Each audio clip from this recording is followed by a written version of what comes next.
শুভ সকাল, নমস্কার। পূর্ণ প্রভাতে মায়ের গৃহমন্দিরে তার সকল সন্তানদের স্বাগত জানাই। বড়দেরকে জানাই আমার ভক্তিপূর্ণ প্রণাম, প্রাণের ভালোবাসা। ছোটদেরকে জানাই প্রাণ ভরা ভালোবাসা, আন্তরিক শুভেচ্ছা। আসুন পূর্ণ প্রভাতে শ্রী গুরু বন্দনা দিয়ে শুরু করছি। গুরুর ব্রহ্মা গুরুর্বিষ্ণু গুরুর্দেব মহেশ্বর গুরুরেব পরম ব্রহ্ম তস্मै শ্রী গুরবে নমঃ। অখণ্ডমণ্ডলাকারं ব্যক্तं येन চরাচরं তৎপদং দর্শিतं येन তস্मै শ্রী গুরবে নমঃ। অজ্ঞানতিমিরান্ধস্য জ্ঞানাঞ্জনশলাকয়া চক্ষুरुन्मीलितं येन तस्मै श्रीगुरवे नमः। ब्रह्मानन्दं परमसुखदं केवलं ज्ञानमूर्तिं द्वन्द्वातीतं गगनसदृशं तत्त्वमस्यादिलक्ष्यम् एकं नित्यं विमलमचलं सर्वाधिसाक्षिभूतं भावातीतं त्रिगुणरहितं सद्गुरुं त्वं नमामि, सद्गुरुं त्वं नमामि, সদ্গুরুং ত্বং নমামি। জয় গুরুদেব। গুরু পরম্পরায় সকল পূজ্যপাদ সদ্গুরু শ্রীপাদ পদ্মে পূর্ণ প্রভাতে আমার অনন্ত অবমিলুণ্ঠিত প্রণাম, অন্তরের অন্তঃস্থলের ভালোবাসা, শ্রদ্ধাঞ্জলি, ভক্তি পুষ্পাঞ্জলি অর্পণ করিয়া নিত্য পাঠে প্রবেশ করছি।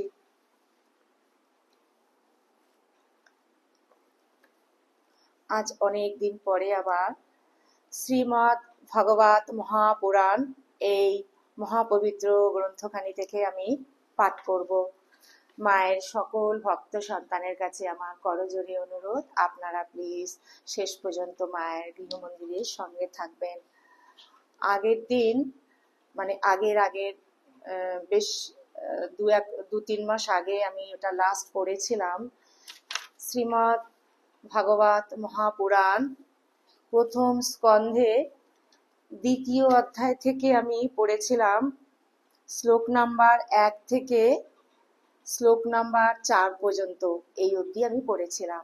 আজকে আমি পড়ব এই মহাপবিত্র গ্রন্থখানি থেকে প্রথম স্কন্ধ থেকে দ্বিতীয় অধ্যায়ে আমি 5 নম্বর শ্লোক থেকে আমি শুরু করব।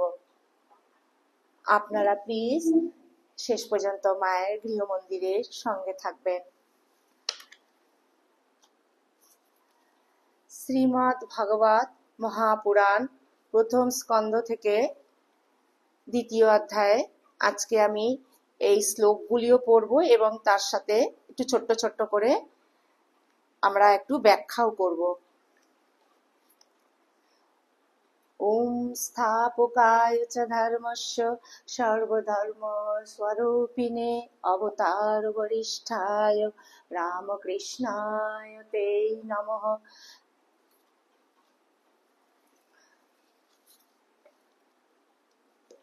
শ্রীধর স্বামীর মঙ্গলাচরণ শ্লোক দিয়ে শুরু করছি। ওম মূকং করোতি বাচালং পঙ্গুং লঙ্ঘয়তে গিরিং যৎকৃপাতমহং বন্দে পরমানন্দমাধবম। ওম শান্তি শান্তি শান্তি। অথ দ্বিতীয় অধ্যায় ভগবত কথা ও ভগবত ভক্তির মাহাত্ম্য। শ্লোক নাম্বার 5। মুনায় সাধু পৃষ্ঠহং ভবদ্ধির্লোকমঙ্গলম যৎকৃতা কৃষ্ণ সম্প্রশ্ন ইয়ানাত্মা সুপ্রসীদতি। হে ঋষিবৃন্দ, সমগ্র জগতের কল্যাণকারী অতি সুন্দর প্রশ্ন আপনারা আমাকে জিজ্ঞাসা করেছেন, কারণ এই প্রশ্ন শ্রীকৃষ্ণ বিষয়ক এবং এর দ্বারা পরিপূর্ণভাবে আত্মশুদ্ধি হয়। শ্লোক নাম্বার 6। সবৈ পুংসাং পরো ধর্ম ইয়ত ভক্তিরধ্যক্ষজে অহেতুক্য প্রতিহতা অয়াহাত্মা সম্প্রসীদতি।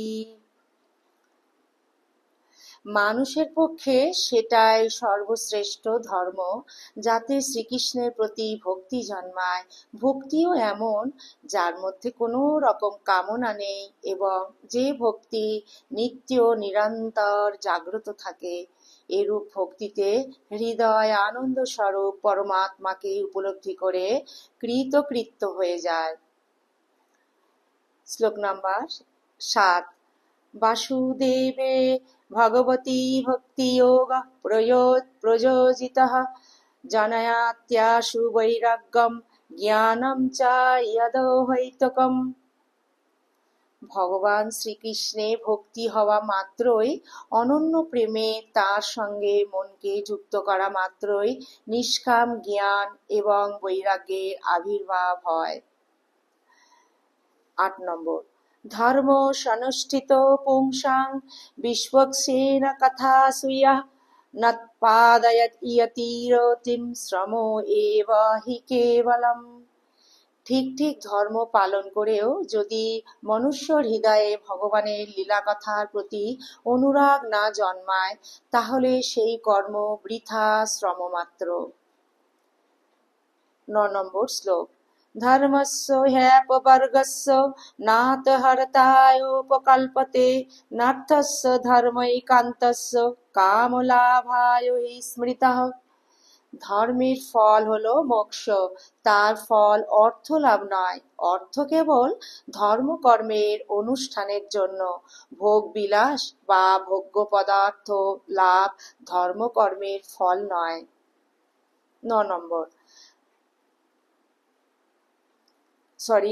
10 নম্বর। কামস্য নেন্দ্রিয় প্রীতির্লাভ জীবেত যাবতা জীবস্য তত্ত্ব জিজ্ঞাসা নার্থো যশ্চেহ কর্মবিঃ। ইন্দ্রিয়ের তৃপ্তি বিষয় ভোগের ফল নয়। বিষয় ভোগ প্রয়োজন কেবলমাত্র জীবন নির্বাহের জন্য। জীবনের লক্ষ্য হলো তত্ত্ব জিজ্ঞাসা। নানা রকম কর্মের অনুষ্ঠান করে স্বর্গাদি লাভ করাও এর ফল বা লক্ষ্য নয়। 11 নম্বর। বদন্তি তত্ত্ববিদস্তত্ত্বং যজ্ঞানম অদ্বয়ম ব্রহ্মেতি পরমাত্মেতি ভগবানিতি শব্দতে। তত্ত্ববেত্যাগণ জ্ঞাতা আর জ্ঞের অভেদ অখণ্ড অদ্বিতীয় সচ্চিদানন্দ স্বরূপ জ্ঞানকেই তত্ত্ব বলে থাকেন। সেই তত্ত্বকেই কেউ বলেন ব্রহ্ম, কেউ বলেন পরমাত্মা, আর কেউ বা বলেন ভগবান। 12 নম্বর। তৎশ্রদ্ধানা মুনয় জ্ঞান বৈরাগ্য যুক্তয়া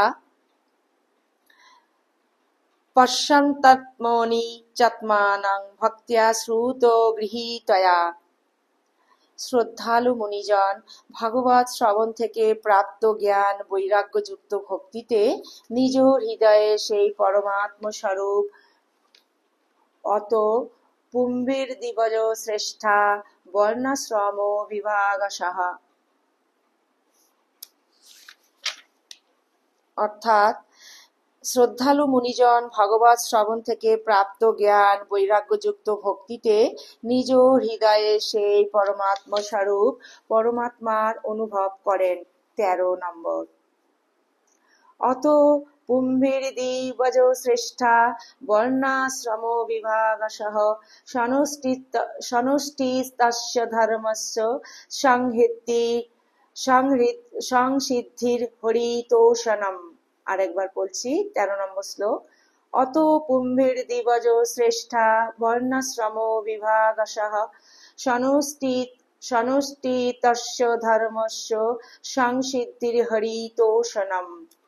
হে শৌনকাদি ঋষিগণ, নিজ নিজ বর্ণ ও আশ্রম অনুসারে মানুষ যে ধর্মের অনুষ্ঠান করে তার পূর্ণ সিদ্ধি হল শ্রীহরির প্রীতি সম্পাদন।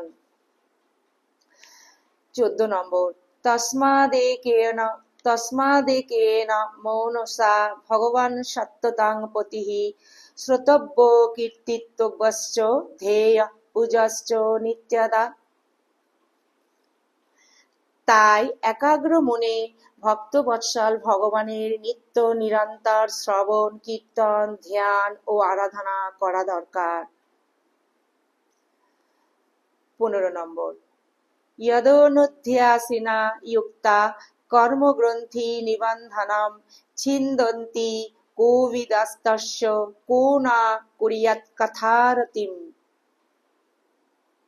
কর্মের বন্ধন বড় কঠিন। বিচার বুদ্ধি সম্পন্ন মানুষ ভগবৎ চিন্তন রূপ তরোয়াল দিয়ে সেই গ্রন্থি বন্ধন ছিন্ন করেন। অতএব সেই ভগবৎ লীলা কথামৃতে এমন কোন মানুষ আছে যার অনুরাগ না হবে? 16 নম্বর, শ্রুষস শ্রদ্ধধানস্য বাসুদেব কথারুচিঃ সন্মহৎসেবয়া বিপ্রা পুণ্যতীর্থ নিষেবনাৎ। হে বিপ্রগণ, পবিত্র তীর্থে বাস করলে মহৎ সেবা, তারপর শ্রবণের ইচ্ছা, অতঃপর শ্রদ্ধা, তারপর ভগবৎ কথায় রুচি জন্মে। 17 নম্বর, শৃণ্বতাং সাকথং কৃষ্ণ পুণ্যশ্রবণকীর্তনঃ হৃদন্তস্থ হব্বদ্রাণি বিধুনোতি সুহৃৎসতাম। ভগবান শ্রীকৃষ্ণের যশোগাথা শ্রবণ ও কীর্তন দুই পুণ্যকারী। তাঁর লীলা কাহিনী শ্রবণকারীর হৃদয়ে তিনি প্রকাশিত হন এবং তার অশুভ কামনা বাসনাকে বিনাশ করেন, কারণ তিনি সজ্জনদের নিত্য হিতকারী। 18 নম্বর, নষ্টপ্রায়েষু ভদ্রেষু নিত্যং ভগবত সেবয়া ভগবত্তত্ত্বম শ্লোকে ভক্তির্ভবতি নৈষ্ঠিকী। আরেকবার 18 নম্বর শ্লোকটি আবার পড়ছি। নষ্টপ্রায়েষু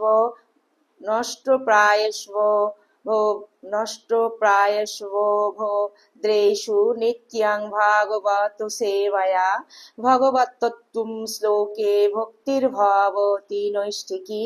নিরন্তর ভগবত ভক্তদের পরিচর্যা দ্বারা অর্থাৎ শ্রী ভগবতের শ্রবণ ও কীর্তনাদি দ্বারা যখন ভক্তিযোগের প্রতিবন্ধক অমঙ্গল সমূহ নষ্ট হয়ে যায়, তখন পবিত্র কীর্তি ভগবান শ্রীকৃষ্ণের নিশ্চলা ভক্তি জাগ্রত হয়। 19 নম্বর, তদা রাজস্তমো ভাবা কামলোভোদয়শ্চ ये চেতো এতরানাবিধ্যং স্থিতং সত্যে প্রসীদতি। তখন রজগুণ ও তমগুণের থেকে উৎপন্ন কাম ও লোভ প্রভৃতি রিপু শান্ত হয়ে যায় এবং মন এদের থেকে মুক্ত হয়ে সত্যগুণে প্রতিষ্ঠিত হয়ে নির্মল হয়।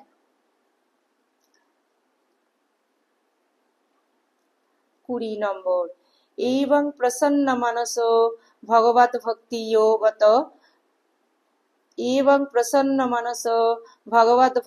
যোগতঃ ভগবত্তত্ত্ববিজ্ঞানং মুক্তসঙ্গস্য জায়তে। প্রেমময়ী ভক্তি প্রভাবে যখন সংসারের সমস্ত আসক্তি শেষ হয়ে যায়, হৃদয় আনন্দে ভরপুর হয়ে যায়, তখন ভগবানের তত্ত্ব আপনা থেকেই অনুভব হয়। 21 নম্বর, বিদ্যাতে হৃদয়গ্রন্থিশ্ছিদ্যন্তে সর্বসংশয়াঃ ক্ষীয়ন্তে চাস্য কর্মাণি দৃষ্ট্বৈবাত্মনীশ্বরে। হৃদয়ে আত্মস্বরূপ ভগবানের দর্শন মাত্রই হৃদয় গ্রন্থি অর্থাৎ আমৃত্য ছিন্ন হয়, সমস্ত সন্দেহের নিরসন হয় এবং কর্মবন্ধন ক্ষীণ হয়ে যায়। 22 নম্বর, অত বৈকাবয় নিত্যং ভক্তিং পরমায়ামুদা বাসুদেবে ভগবতী কুর্বন্তাত্ম প্রসাদনীম। পণ্ডিত ব্যক্তিরা এই জন্যই সর্বদাই অত্যন্ত আনন্দ সহকারে ভগবান বাসুদেব শ্রীকৃষ্ণে ভক্তি করে থাকেন, যার দ্বারা আত্মর প্রসাদ লাভ হয়ে থাকে। 23 নম্বর, সত্যং রজস্তম ইতি প্রকৃতে গুণাস্তৈরুক্তঃ পরো পুরুষো এক ইহাস্য ধাত্তে স্থিত্যাদায়ে হরিবিরিঞ্চ হরেতি সংজ্ঞাঃ শ্রেয়ংসি তত্র ক্ষোলু সত্ততোর্ণনীনাং সুঃ। প্রকৃতি ত্রিগুণাত্মিকা, সত্ত্ব, রজ আর তম, এই তিনটি গুণকে স্বীকার করে এর মধ্যে অধিষ্ঠিত হয়ে এদের আশ্রয় করে এক অদ্বিতীয় পরমাত্মায় সৃষ্টি, স্থিতি ও সংহারের জন্য ব্রহ্মা, বিষ্ণু ও মহেশ্বর এই তিনটি রূপে প্রকাশিত হন। তবুও বিশুদ্ধ সত্যমূর্তি ভগবান শ্রীহরির থেকেই মানুষের পরম মঙ্গল হয়ে থাকে।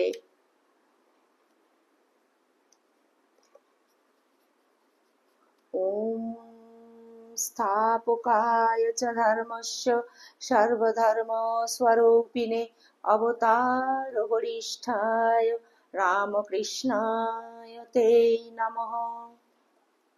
ওম শান্তি শান্তি শান্তি।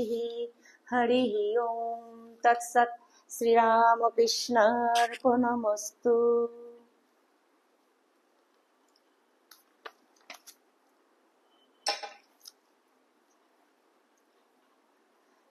আজকে শ্রী শ্রী রামকৃষ্ণ লীলা প্রসঙ্গ পরম পূজ্যপাদ শ্রীমৎ স্বামী শারদানন্দজি মহারাজ রচিত এই মহাপবিত্র গ্রন্থখানি থেকে আজকে সাধুদিগের সহিত মিলনে চন্দ্রাদেবীর আশঙ্কা ও তন্নিরাসন এই অংশ থেকে আমি পাঠ শুরু করব।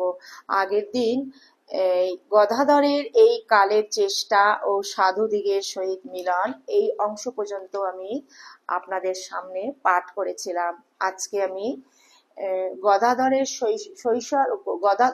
গদাধরের কৈশোরকাল এই চ্যাপ্টার থেকে সাধুদিগের সহিত মিলনে চন্দ্রাদেবীর আশঙ্কা ও তন্নিরাসন এই অংশ থেকে আমি পাঠ শুরু করছি। মায়ের সকল সন্তানের কাছে আমার করজোড়ে অনুরোধ, আপনারা প্লিজ শেষ পর্যন্ত মায়ের গৃহ মন্দিরের সঙ্গে থাকবেন। ওম স্থাপকায় চ ধর্মস্য সর্বধর্ম স্বরূপিণে অবতার বরিষ্ঠায় রামকৃষ্ণায় তে নমঃ। জননীং শারদাং দেবীং রামকৃষ্ণং জগদ্গুরুং পাদপদ্মে তয়ো শ্রিত্বা প্রণমামি মুহুর্মুহুঃ। নমঃ শ্রীযতিরাজায় বিবেকানন্দ সুরয়ে সচ্চিৎ সুখ স্বরূপায় স্বামিনে তাপহারিণে।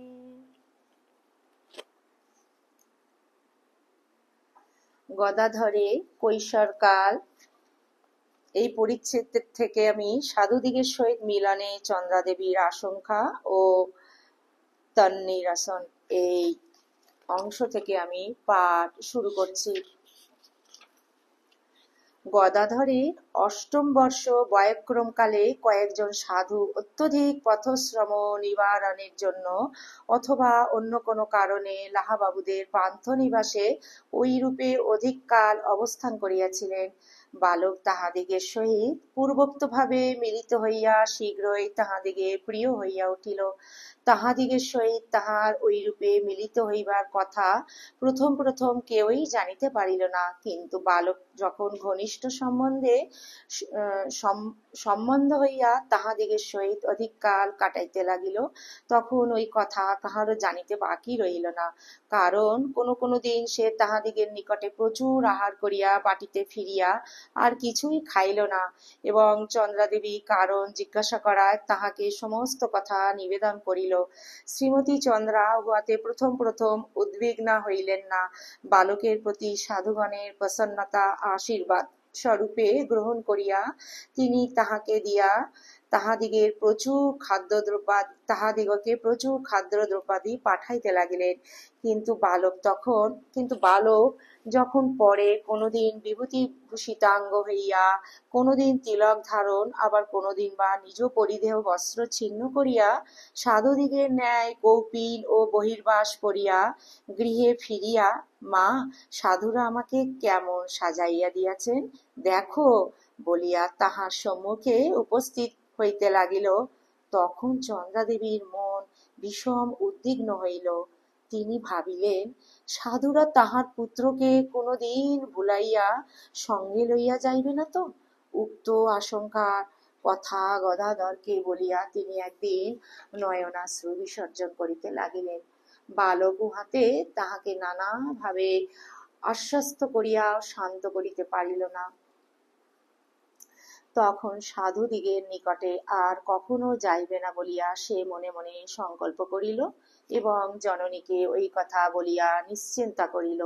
অনন্তর পূর্বোক্ত সংকল্প কার্যে পরিণত করিবার পূর্বে গদাধর শেষ বিদায় গ্রহণ করিবার জন্য সাধুদিগের নিকটে উপস্থিত হইল এবং ঐরূপ করিবার কারণ জিজ্ঞাসিত হইলে জননীর আশঙ্কার কথা নিবেদন করিল।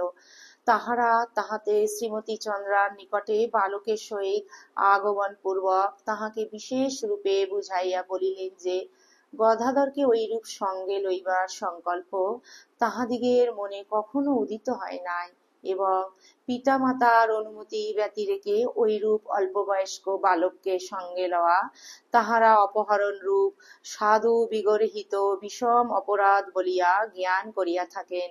চন্দ্রাদেবীর মনে তাহাতে পূর্বাশঙ্কার ছায়ামাত্র রহিল না এবং সাধুদিগের প্রার্থনায় তিনি বালককে তাহাদিগের নিকটে পূর্বের ন্যায় যাইতে অনুমতি প্রদান করিলেন। গদাধরের দ্বিতীয়বার ভাব সমাধি। এই কালের অন্য একটি ঘটনাতেও শ্রীমতী চন্দ্রা গদাধরের জন্য ভীষণ চিন্তিত হইয়াছিলেন। ওই ঘটনা সহসা উপস্থিত হইয়াছে বলিয়া সকলে ধারণা করিলেও বুঝা যায় বালকের ভাব প্রবণতা এবং চিন্তাশীলতা প্রবৃদ্ধ হইয়াই উহাকে আনয়ন করিয়াছিল। কামারপুকুরের এক ক্রোশ আন্দাজ উত্তরে অবস্থিত আনুর নামক গ্রামের সুপ্রসিদ্ধা দেবী বিশালাক্ষীকে একদিন দর্শন করিতে যাইয়া পথিমধ্যে সে সংজ্ঞাশূন্য হইয়া গিয়াছিল। ধর্মদাস লাহার পুত স্বভাবা কন্যা শ্রীমতী প্রসন্নময়ী সেদিন বালকের ঐরূপ অবস্থা ভাবাবেশে উপস্থিত হইয়াছে বলিয়া বুঝিতে পারিয়াছিলেন। চন্দ্রাদেবী কিন্তু ওই কথা বিশ্বাস না করিয়া উহা বায়ুরোগ হইতে বা অন্য কোনো কারণে হইয়াছে বলিয়া চিন্তিত হইয়াছিলেন। বালক কিন্তু এবারও পূর্বের ন্যায় বলিয়াছিল যে দেবীর চিন্তা করিতে করিতে তাহার শ্রীপাদ পদ্মে মন লয় হইয়ায় তাহার ঐরূপ অবস্থার উদয় হইয়াছিল। ঐরূপে 2 বৎসরের অধিক কাল অপগত হইল এবং বালক ক্রমে পিতার অভাব ভুলিয়া নিজ দৈনন্দিন জীবনের সুখ দুঃখে ব্যাপৃত থাকিতে অভ্যস্ত হইল। এইটি হচ্ছে গদাধরের সেঙ্গাত গয়া বিষ্ণু এই অংশ থেকে পাঠ করছি। গদাধরের পিতৃবন্ধু শ্রীযুক্ত ধর্মদাস লাহার কথা আমরা ইতঃপূর্বে বলিয়াছি। তাহার পুত্র গয়া বিষ্ণুর সহিত বালকের এই কালে সহিত উপস্থিত হইয়াছিল। একত্র পাঠ ও বিহারের বালকদ্বয় পরস্পরের প্রতি আসক্ত হইয়া ক্রমে পরস্পরকে সেঙ্গাত বলিয়া সম্বোধন করিতে আরম্ভ করিল ও প্রতিদিন অনেক সময় একত্র কাটাইতে লাগিল এবং পল্লীবাসিনী রমণীগণ গদাধরকে পূর্বের ন্যায় স্নেহে বাটিতে আহ্বান ও ভোজন করাইবার কালে সে এখন নিজ সেঙ্গাতকে সঙ্গে লইতে কখনো ভুলিত না। বালকের ধাত্রী কামারকন্যা ধনী মিষ্টান্ন মোদকাদি সযত্নে প্রস্তুত করিয়া তাহাকে উপহার প্রদান করিলে সে সেঙ্গাতকে উহার অংশ প্রদান না করিয়া কখনো ভোজন করিত না। বলা বাহুল্য, শ্রীযুক্ত ধর্মদাস এবং গদাধরের অভিভাবকেরা বালকদ্বয়ের মধ্যে ঐরূপ সখ্য দেখিয়া আনন্দিত হইয়াছিল। গদাধরের উপনয়নকালের বৃত্তান্ত। সে যাহা হোক, গদাধর নবম বর্ষ উত্তীর্ণ হইতে চলিয়াছে দেখিয়া শ্রীযুক্ত রামকুমার এখন তাহার উপনয়নের বন্দোবস্ত করিতে লাগিলেন। কামার কন্যা ধ্বনি ইতপূর্বে এক সময় বালকের নিকটে প্রার্থনা করিয়াছিল, সে যেন উপনয়ন কালে তাহার নিকট হইতে প্রথম ভিক্ষা গ্রহণ করিয়া তাহাকে মাতৃ সম্বোধনে কৃতার্থ করে। বালকও তাহাতে তাহার অকৃত্রিম স্নেহে মুগ্ধ হইয়া তাহার অভিলাষ পূর্ণ করিতে অঙ্গীকার করিয়াছিল। দরিদ্র ধনী তাহাতে বালকের কথায় বিশ্বাস স্থাপন করিয়া তদবধি যথাসাধ্য অর্থাদি সংগ্রহ ও সঞ্চয় করিয়া সাগ্রহে ওই কালের প্রতীক্ষা করিতেছিল। সেই কাল উপস্থিত দেখিয়া গদাধর এখন নিজ অগ্রজকে ওই কথা নিবেদন করিল, কিন্তু বংশে কখনো ওইরূপ প্রথার অনুষ্ঠান না হওয়ায় শ্রীযুক্ত রামকুমার উহাতে আপত্তি করিয়া বসিলেন। বালকও নিজ অঙ্গীকার স্মরণ করিয়া ওই বিষয়ে ভীষণ জেদ করিতে লাগিল। সে বলিল, ওইরূপ না করিলে তাহাকে সত্যভঙ্গের অপরাধী হইতে হইবে এবং মিথ্যাবাদী ব্যক্তি ব্রাহ্মণোচিত যজ্ঞসূত্র ধারণে কখনো অধিকারী হইতে পারে না। উপনয়নের কাল সন্নিকট দেখিয়া ইতপূর্বেই সকল বিষয়ের আয়োজন করা হইয়াছিল। বালকের পূর্বোক্ত জেদে ওই কর্ম পণ্ড হইবার উপক্রম হইল। ক্রমে ওই কথা শ্রীযুক্ত ধর্মদাস লাহার কর্ণে প্রবেশ করিল। তখন উভয় পক্ষের বিবাদ মিটাইয়া দিতে যত্নপর হইয়া তিনি শ্রীযুক্ত রামকুমারকে বলিলেন, ঐরূপ অনুষ্ঠান তাহাদিগের বংশে ইতপূর্ব না হইলেও উহা অন্যত্র বহু সৎ ব্রাহ্মণ পরিবারে দেখা গিয়া থাকে, অতএব উহাতে তাহাদিগের যখন নিন্দাভাগী হইতে হইবে না।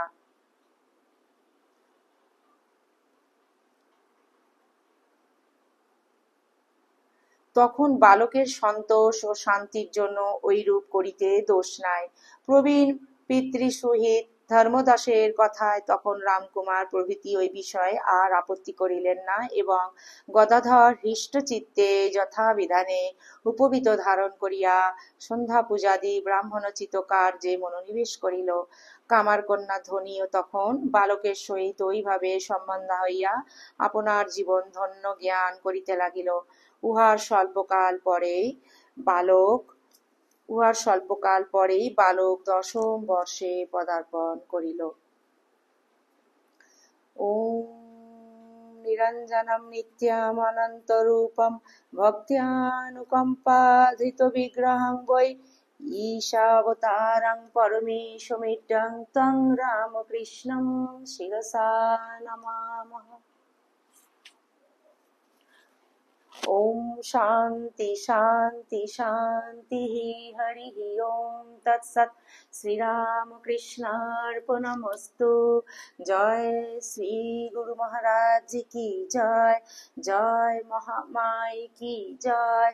जय स्वामी जी महाराज जी की जय।